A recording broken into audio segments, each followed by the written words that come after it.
Peggy 16.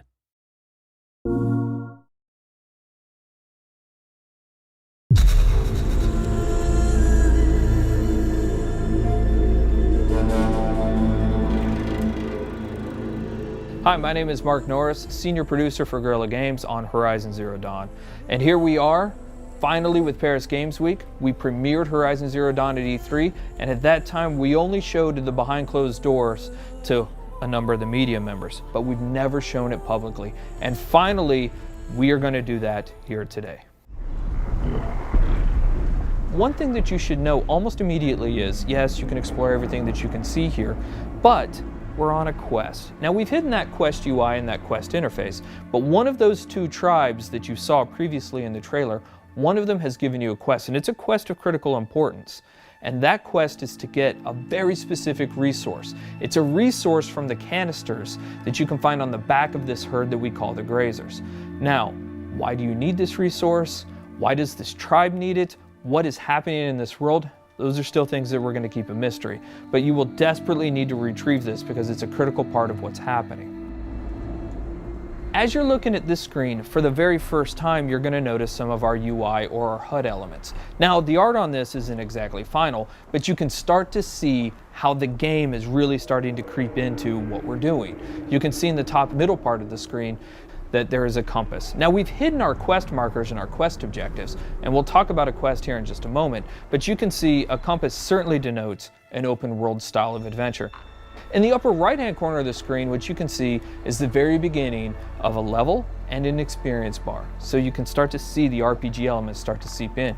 In the lower left hand corner of the screen, you can actually see our health bar. It's unusual, it's painted like an arrow. Some of the tribal influences are certainly coming into the UI and HUD, and even though the art's not final, you can expect that those tribal influences will stay. You've seen a number of locales inside of the trailer for Horizon Zero Dawn. You've seen some desert, you've seen some snow, and of course you see here the forest. And currently Aloy is crouched in what we call some stealth grass or some tall grass.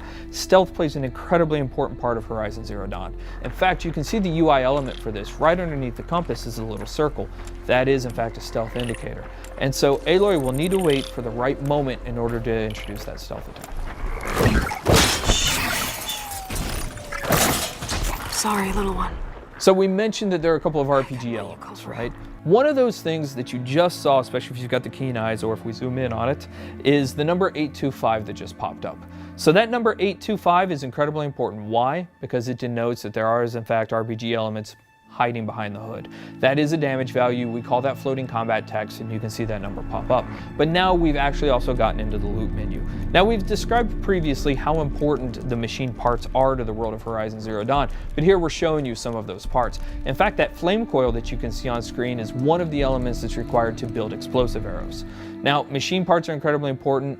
The economy, the entirety of the world of Horizon Zero Dawn is built around these machine parts.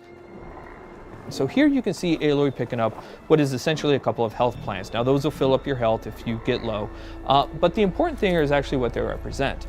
You will want to explore every nook and cranny of this open world. The ancient city, the tops of mountains, rivers and valleys, all kinds of settlements, because you never know what you'll find. Guerrilla's DNA is strong in Horizon Zero Dawn. We've talked about this game being an action RPG, but Guerrilla Games is really known for its action. What Aloy is going to do here, she's going to use what we call the explosive tripwire. And that is really used as a trap. It can be used as a defensive countermeasure, but it's mostly used as a preventative measure. She knows, because she spent so much time with these machines, that these Grazers are incredibly skittish, that they will run off at the first sight of her or the first sight of noise. And she knows that if she's going to complete this quest, she's got to get those canisters. So for her, the best way to make sure this happens is to set these explosive tripwires down and try to find a way to force the Grazers into the traps. So that's what we're going to try and do. We're going to set down a couple of these traps, and we're going to try and create a distraction.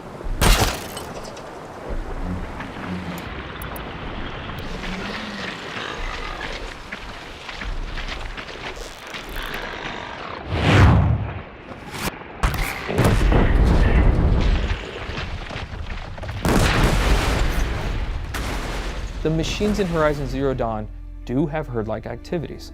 And here we have a species defending itself, these Grazers, allowing a couple of them to stick around to fight Aloy.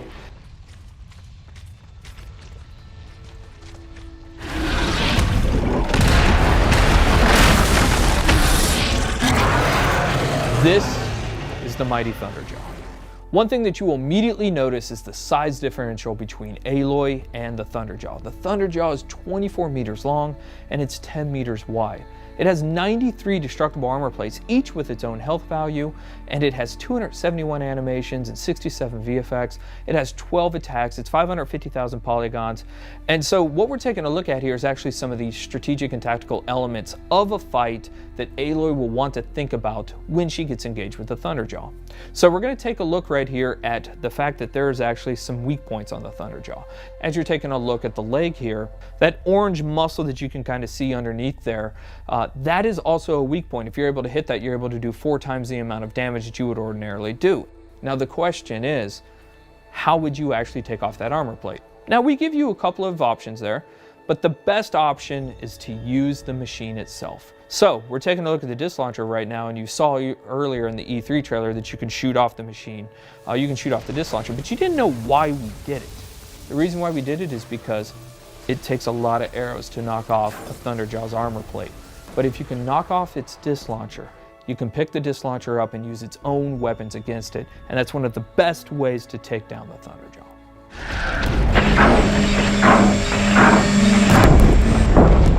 Fighting the Thunderjaw is an awe-inspiring experience. We talked previously about the fact that it has 12 attacks.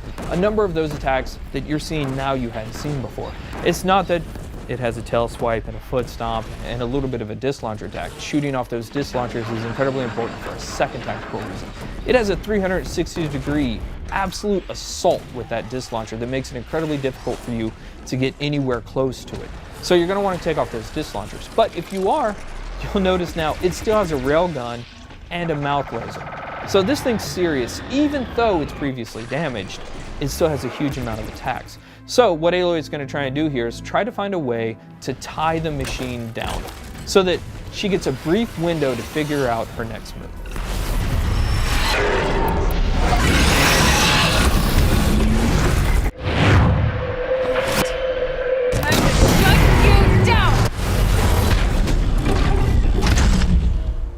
So that was the playthrough of the behind closed door session of Horizon Zero Dawn.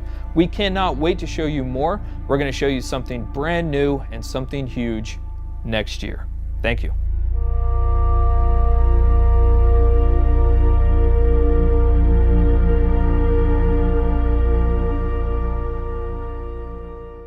For the players.